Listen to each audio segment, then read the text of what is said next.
in Japan, when they do any kind of work, number one, everybody has a helmet.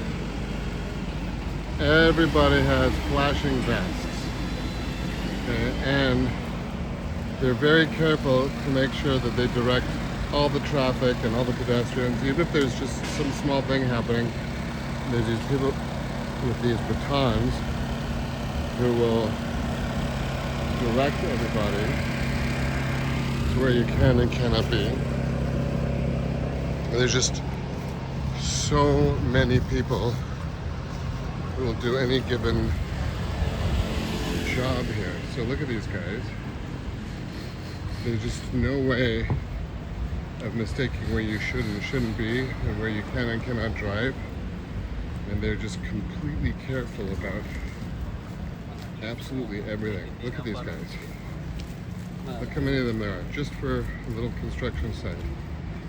In Canada or the United States, you just have a little sign here and there, and you wouldn't have so many people directing traffic and directing pedestrians, and it's just kind of unbelievable how cautious and how careful and how reasonable the Japanese are. I mean, look at how many people there, just waving traffic and making sure everything's nice and safe. So, welcome to Japan.